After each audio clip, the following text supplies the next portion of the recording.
What's up, everybody? Welcome back to Frontyard Frontline. It's Tuesday, December 28th, 2021. Um, kind of took last week off and didn't really put anything together. I got some family sickness going on, and really just trying to take care of my parents and anybody that's been out there and maybe had the blessing to march with my mom or to work with my mom knows how devoted she was to this movement and how she is to this movement. And since her stroke, we've been doing our best to take care of her. And so last week, it was just kind of both my mom and dad are they're in need of our help and our prayers. So I'm back this week, and obviously, right off the bat, we've got something to talk about. There was the shooting in North Hollywood over the last week of a 14-year-old girl who was trying on clothes at the Burlington Coat Factory.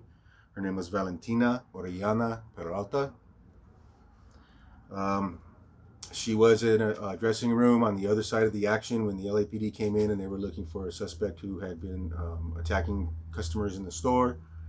Instead of using non-lethal force, which, they've got more than one method. They've got, bean bags, they've got net guns now, they've got tasers, they've got so many different methods of non-lethal force. In fact, we saw them trying them out on protesters during the protests last year, shooting people in the knees with rubber bullets and stuff like that. So that they've got the means to deal with the situation in a non-lethal manner. They chose to go in guns blazing. And if you watch the video, you can tell there's one officer who's really not listening to anyone else, who's kind of moving forward with his weapon, while the other officers are seemingly trying to find an alternative way of solving this problem. And he just runs right in and opens fire. And you can tell the second victim, who was the quote-unquote assailant in the situation, his name was Daniel Elena Lopez. And he was nowhere near the woman who had been assaulted when they opened fire. They'll tell you that he was close enough, to cause a threat, but at the same time, when they opened fire, the only two people struck was Daniel and, unfortunately, Valentina, who was, like I said, completely unaware of what was happening in her dressing room. The rounds that were fired inside the store were 223s. Those things are extremely powerful, and the officer who was obviously engaging with the lethal force would have known that. These officers are very well trained with their weapons, even if they don't know how to use them in public. They spend a lot of time on the range. They spend a lot of time in the classroom. They are much more versed than I am. And if anybody's watched my videos, I don't know shit about guns. And it kind of comes through sometimes, but I know what I'm reading and I know what I see. And like I said, the officer knew what he was doing. They knew what they were shooting when they were shooting. And it's time for that officer's name to be released. Okay? We have a right to know who committed this crime. We have a right to know who fired those shots. And so it's the law, it's our right, and we need to know the name or the names of the officers involved in this killing. I just took some notes, and I'm just going to kind of try to read through them. That's really how I get through a lot of what I have to say is notes, right? So I'm just going to kind of go through my notes, and, forgive me if it seems a little scattered. Okay, so all of us can relate. All of us can empathize, right? All of us can open up our hearts to the family of a 14-year-old girl who was just getting ready for one of the happiest moments of her life, and when it was struck down. We can all relate to that. We can all sympathize, but we have an obligation, especially if we're in this movement to end police terror, and we're in this movement to dismantle police departments that have no regard or respect for our rights to life, liberty, and freedom of our person. We have an obligation to care about everybody, right? And I know it's hard for us to wrap our heads around it, but even Daniel Elena Lopez, okay, should have had his day in court. Should have had an opportunity to explain what he did, to pay for his crimes, to get the help that he needed to maybe recover, to rebuild his life.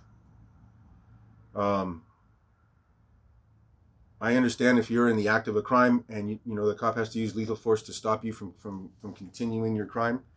But like I said, in this situation, with the amount of officers and the amount of options that they had, this was the the most lethal and least responsible choice they could have made.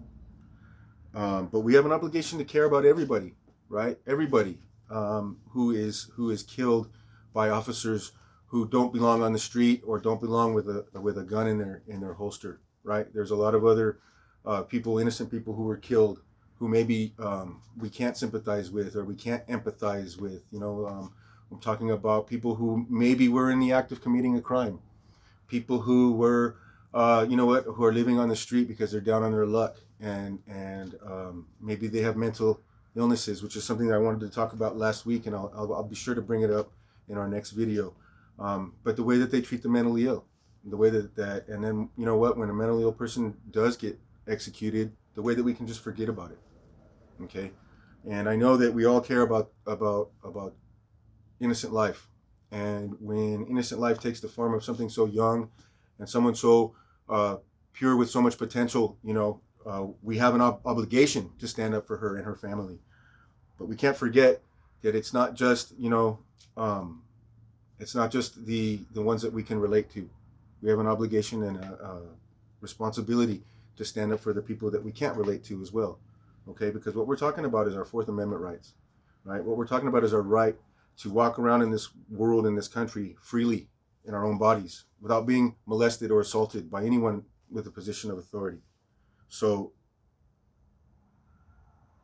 I want to remember both victims in this shooting, okay? And as hard as that is, and like I said, you can make your judgments and you can say, well, one was innocent and one wasn't. That's fine. But they both had rights. They both had rights that were violated that day by the LAPD. And if we don't stand up for both of them, then that divide and conquer tactic will continue to stop us in our tracks and make our movement null and void and a moot point. And that's something that I kind of, in my experiences, high profile executions. We've seen several of them where, there's a video, there's an instantaneous response by the community because of the egregiousness of the crime. But, there's been a couple of high profile situations, and, it's really hard when your loved one gets killed in a low profile situation, where no one cares and there is no news stories and there is no video, but there is still the truth.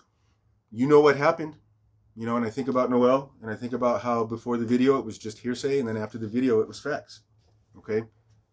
If you're in a low profile situation, your loved one gets murdered by a police officer and there's no one there to help you, what do? What happens right now in this situation, this young girl's family is going to find so much support, so much help. There's going to be so many opportunists. Cappers are what we call them, right? People who capitalize on the pain of others are going to start falling out of the woodwork.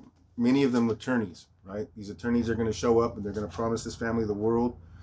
They're going to try to isolate them from their supporters and their fellow family members. They're going to try to insulate them from the facts and the circumstances surrounding the killings. And the goal of the attorney is to make as much money as they can off of this case. So to have complete control over the family is their goal. And in the high profile situation, the attorney shows up and has all the answers, has all the solutions for the family, which is, a great comfort, right? I'm going to pay for the funeral. I'm going to get a private investigator out here as soon as I can. I'm going to get the autopsy today. And all those things are extremely comforting. But in a killing where there is no publicity or there is no video or there is no hype, what do? You organize yourself. And it might be the most difficult thing in the world you've ever done, but you've just been through the most difficult thing in the world you've ever experienced. You've got to organize. You've got to find your friends, find your family members, find your community, and organize them yourself. Because people are going to come in and they're going to start to tell you what you need to do. They're going to start to promise the world to you, right? And tell you, oh, well, we're going to set this up and we're going to have a march and we're going to have a press conference and we're going to have a protest and all these things. And really what they're doing, in the long term, what you're going to find is most of these people, most of these organizations are really serving their own needs. And when the next high profile killing comes along, they're going to drop you like a hot rock. So if you're not organized yourself, if you don't have your own organization, your own movement going, you're going to be lost and you're going to feel abandoned. And you're not alone, because We'll always be there. Those of us who've lost people, we don't forget, and we will be there. But I've seen it so many times, where somebody gets killed and it's on the news, and the attorneys get close to the family and they tell the family, don't listen to anybody, don't talk to anybody, don't work with anybody. And, you waste a lot of time that you could be using getting the word out and making a statement, trusting attorneys, trusting orgs to do your work for you. Don't let any organization come in and do your work for you. This is your loved one. This is your fight. And if they are sincere, they're going to show up and they're going to help you fight. They're not going to tell you what to do. They're not going to tell you how to act. They're going to ask you what you need. Okay?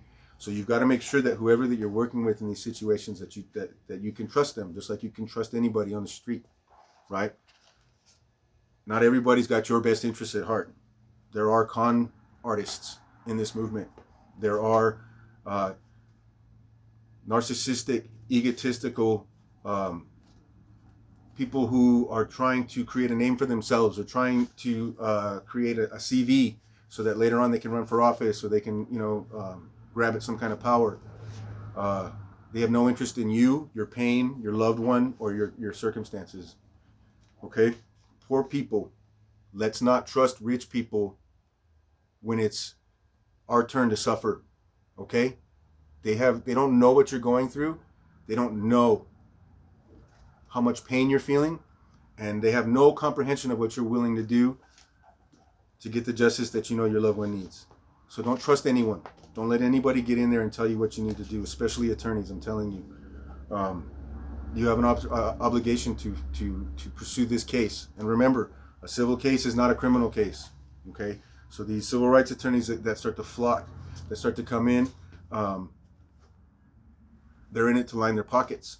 Okay, I have yet to see any civil rights attorney pursue any criminal charges or any type of criminal justice against the officers that they're going after in court, especially once they get paid.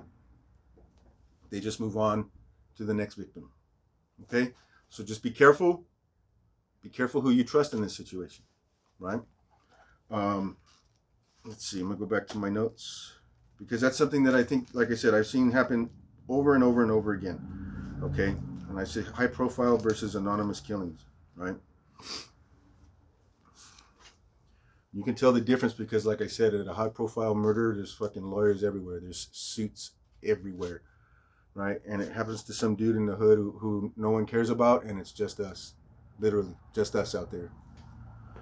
And then, finally, I guess that just goes down to what I was about to say next. It's just, lawyers, okay? Watch out for lawyers. Watch out for lawyers that come in and con you and try to sell you the world or promise. I remember Mikey's case when they finally settled, even though the lawyers said we're going to court. What's most important is that we find out all of the facts, all of the truth about what happened to Mikey that night and about the guy who shot him, right? And then when the city dangled millions of dollars in front of their face, the attorneys all of a sudden were like, well, you know what? We should probably take this money. You don't want to go through all this. You've been through enough, but what they're really saying are the dollar signs. Right? I've seen lawyers tear families apart over money, over settlement money, over not wanting to go to court like they said they would. Okay? When that $2 million, $3 million, $4 million offer comes from the city, which comes out of a judgment pool, the city isn't paying for that, an insurance company is. But when that offer comes onto the table, all of a sudden these attorneys who are all these civil rights heroes, right? And they always play themselves as civil rights attorneys, right? They take that money like that. Okay. Again, I only know one guy who's willing to go up against, the big bad system, even when there's money on the table, and we'll talk to him later. He's a good dude. Arnaldo Casillas. Good dude. But for the most part, if you want justice, you got to do it yourself. You got to commit to getting out there in the street, meeting other families. I'm talking to you on video,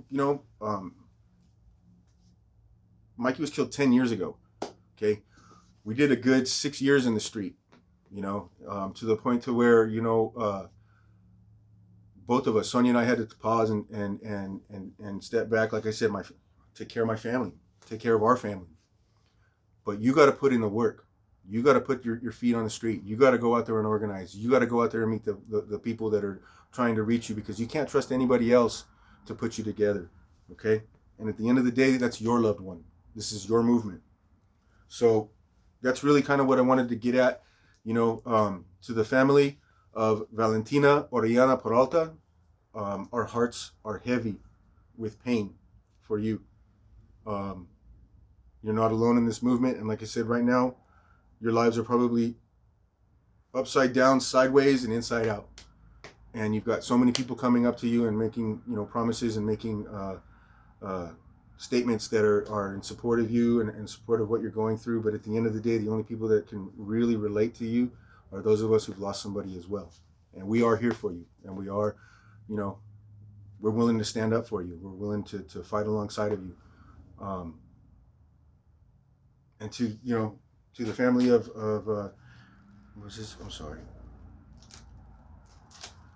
See, closed my notebook, screwed it up. But see, look at this is a perfect example. Even I forgot his name, right? Even I forgot his name, because they don't want you to know the second assailant's name, right?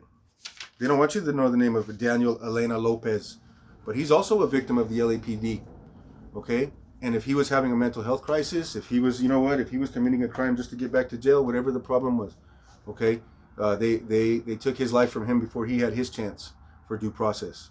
And in this country, due process is all we have, okay? It's all that stops the police from coming in and taking anything they want from us, okay? We do have rights in this country. The police don't get to determine what our rights are. They're already written down for us, all right? So I think that's all I have to say about this particular situation at this particular time. I don't even know if any of it made any sense. I'm going to look back and watch it right now, and if it does, we'll go ahead and put it out there. Thank you for listening, and for taking the time to care about all of us, all of our loved ones, and everyone that we've lost. If you're watching this video, if you're taking the time, you do care, and I'm grateful for your compassion. Thank you.